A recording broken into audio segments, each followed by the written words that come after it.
Justin, great to see you again. Joe, great to be back. Yeah, no doubt. It's always nice to catch up with you. Now, listen, you've been kind enough to do a series of podcasts with me over the years. I also see you at trade shows a lot, conferences. But I tell you, we haven't really caught up since the deal closed. And for those, I'm sure most of our viewers and listeners are aware of it. But for those who aren't, can you rewind a little bit for us? It was December of 2021 when OpenText officially closed the deal of acquiring Zix and AppRiver, correct? Yep. Now it's been a few months. We're in early March. Tell us a little bit what inspired the deal and what does it really mean for the MSPs out there? Yeah, well, I mean, so the hardest part for me is going to be, getting used to saying that I'm with OpenText versus AppRiver, right? AppRiver is not going away, but I've been, I was employee number 25 at AppRiver, so I've been around since 2007. I went away for a little bit, came back, but it's crazy to me to think about the amount of resources now that we're pouring into our partner community. And that's really the biggest thing that's going to come out of this initially for our partners. It's still early days for sure. Like, we're talking 3 months, which until you said that, in my mind, I was thinking 2 months. Right. Yeah, you're pushing towards 3 now. Yeah. I know. So, it's still early days, some things that partners can look forward to. We are investing very heavily in our channel marketing. All of our things that we've been doing, all of our investments we've been making in partners, we're just doubling down on that. Okay. Longer term, it's really early days for this, but we're already in planning for how can we consolidate all of these brands, because you mentioned AppRiver, Zix, but of course, you can't forget the other huge brands, Carbonite and Webroot, that partners are so familiar with, that are part of that OpenText umbrella. Yep. And then, of course, OpenText has something like, I don't even know the number of acquisitions those guys have made, and all of that now is in one place. And so there's a lot of planning in-house to try to figure out how we can consolidate all of that into one, something that feels like one portal, one help desk, one experience for our partners. So we have a long road. It's definitely, not today or tomorrow, but that's the kind of stuff that I'm super excited for. It's that consolidation that our partners get to look forward to. Yeah, absolutely. And just to paint the picture a little bit more for your partners, I covered OpenText, continue to cover OpenText pre-deal before the Zix-AppRiver acquisition, was familiar with the company before they acquired Carbonite and Webroot. And, from my vantage point, multi-billion-dollar company, public, profitable, et cetera. So and then you use the terms of gaining resources and consolidation. And I always want to be careful, because consolidation doesn't mean shrink. It means simplify in this case, correct? Like, you're in a growing market, the MSP SMB space. And there's an opportunity here to provide that simplified dashboard. But if I'm a listener or a viewer who maybe I wasn't familiar with Zix-AppRiver pre-deal, maybe I wasn't familiar with OpenText. When you say consolidation, what type of services as an MSP can I consume from what I would call now, correct me if I'm wrong, the OpenText security solutions business? Yeah, so auto insurance for sure. No, I'm just joking. Yeah. Extended warranties, things like that. No, so that's a fair question. When you look at the different services that are underneath there, and this actually for me, this is a good story. We were at an event recently, and I was asking partners in a boardroom to raise their hands. How many of you have an endpoint backup solution? How many of you have a cloud backup solution? Are they the same? In most cases, no. How many of you have a 365 provider? What about endpoint or EDR? What about MDR? All of the managed detection recovery, and it's all email threats, encryption, archiving. All of those different things, and there's a lot more. Every one of those was a different vendor. To a T, almost every partner in these rooms, and this is room after room, every partner was with a different vendor for each of those things, and all of that. And that's understandable, because these are all specialist type organizations that they need these things from. But we have all of that underneath one umbrella now. With Webroot, Carbonite, and AppRiver and Zix, you basically get something in the neighborhood of, Zix already had 40% of all healthcare, 30% of all banks using our service. we've helped partners do 20,000 migrations into the CSP environment, 20,000 client migrations.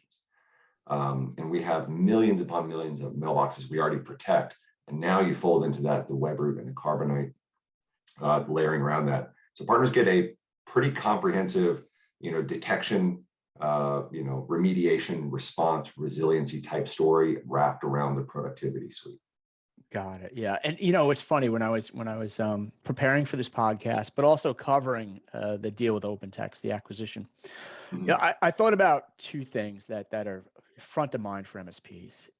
Actually, three things, and those three things are sort of mitigate risk in my own business, Mm-hmm. mitigate risk from my end customers, and then hopefully drive up revenue and profits as well. So Sure. mitigate risk times two, and then drive up the profits and revenue. And I felt like as you're describing the suite of services that OpenText is bringing together, it seems like that's what the story's all about, correct? Yeah, I mean, we had a keynote recently, and we were talking about that exact thing. It's up to partners like ourselves to really, deliver things like enablement and training for sure, but also technology, and to bring that to bear on a partner's behalf to help them, increase their efficiencies for sure, increase margins, and to drive that simplification. The more we can help our partners to reduce the number of help desks they're calling, or to reduce their reliance on multiple billing APIs from different vendors. All of those things, they introduce I guess efficiencies for a partner. And since most of our partners are in the MSP space, I think we have 23,000 MSPs now. Since those partners are also hyper focused on efficiencies, especially at a time when there's staffing shortages. At a time like that, when efficiencies are so important to make sure they can do everything they need to do with 4 people instead of 5, I think it's a pretty cool space to be right now. Yep. Now, over the years of knowing you, when I first came to be careful, this is dangerous now. No, this is good stuff. It's all yeah. Even if it was unfiltered, it would be rated somewhere between rated G and PG. So it's all good. But no, all the years of knowing you, what I was going to say was, when I first got to know AppRiver, I always thought of AppRiver and then Zix-AppRiver as the company that would help the MSP partner quite a bit with their Microsoft services. Sure. Is that still part of the story as well, especially as Microsoft rolls out these new licensing programs and partner programs, which frankly have some partners concerned, other partners confused? I mean, what role are you playing here potentially? Yeah, you and I had a conversation offline before this kicked off, and we were talking about how AppRiver used to be kind of the scrappy guys, right? We were the guys who had to lead with value because we didn't have the ability to really, compete on pricing, and that's still the case. When we thought about building our recruit model, for instance, when we recruit new MSPs, we could compete on price. We could just, hammer down these partners with tons of calls and just make it up in volume. But we decided we wanted to lead first with value, and not just some ideal notion of what value is, but we wanted to actually give the partners true value. So every partner who gets onboarded, every MSP who gets on board with us, when we reach out to them, we offer them our partner benefits upfront. We offer them to talk with a Microsoft licensing expert, and one of our onboarding engineers, and they will walk through their Microsoft environment to try to help find the money, and also to try to outline all of the changes Microsoft is rolling out with New Commerce Experience, and to make that partner feel really comfortable, even if they never move to us. And that's the important thing, is we don't put a salesperson on those first calls. We want to make sure that partner gets the same experience that our partners get every day. We've called every one of our partners around New Commerce Experience and had one-on-one consultations with a huge chunk of them. And we want to do that for new partners, because as you mentioned, there's a ton of misunderstanding, and there's some understanding and rightful trepidation around Microsoft's New Commerce Experience rollout. And so we help our partners to not only navigate those waters, not only kind of like just wade through it, but we try to help them to come out the other side better off than they are today. Because there really are, and this is not me being a mouthpiece for Microsoft. I'm not that. I think everyone knows that who knows me. there really are ways for partners to come out having more revenue and, more importantly, more margin at the end of this. And 2 to 3 years from now, we're going to look back and we don't have any choice. We're going to go through this change, all of us together. And there really are ways for partners to come out better off. And so that's our job.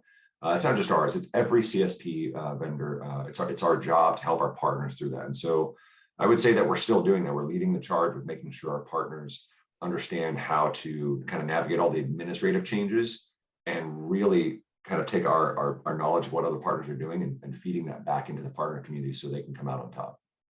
Got it. Now, if I'm a viewer or listener of this, and I'm, maybe I haven't engaged Zix-AppRiver previously, maybe I'm testing the waters of this new ownership of OpenText. Are there first steps? Are there some natural first ways I can engage with you and get some quick wins? What would you recommend? Yeah, I mean, the first step, you could definitely go to any Reddit thread, right? Look at our reputation, right? I mean, because I'm obviously going to tell you that we're the best because that's what my job is. But I always ask people to actually put us to the test. So one, go to any Reddit thread, go to any Facebook group, ask about AppRiver. Every single person there is going to say how much they love us. There's guys who say they don't listen to those guys. But then, the other thing I always challenge partners, and I do this in every large speaking event I've ever done. It makes everyone cringe when I do it because they're always waiting for something to happen. Call our main number, call AppRiver's main number, and see what that support experience is like. I guarantee you a live person will pick up in 30 seconds versus you having to go into an auto dialer, because that's really the experience we want our partners to get. And if we pay that much attention to just, how that first 30 seconds of your experience with this is like, then you can just imagine how much we invest in the rest of that experience. And then, of course, you can always just email me. You can reach out to me. I'm an open book. I think my email address, unfortunately for me, is everywhere on the internet. It's jgilbert@AppRiver, and I'm happy to connect you with existing partners to have them tell you how their experience is. And I'm happy to connect you directly with our Microsoft team before you ever have to talk to me or any of my team about buying any of our services. Tell you what, fantastic. Thank you very much for the update. Thank you for the contact info. I'm always hitting that inbox myself. So I'll be sure to stay in touch. And I look forward to more updates as you're hitting new milestones under the new ownership. Yeah, awesome. Thanks so much, Joe. Appreciate it.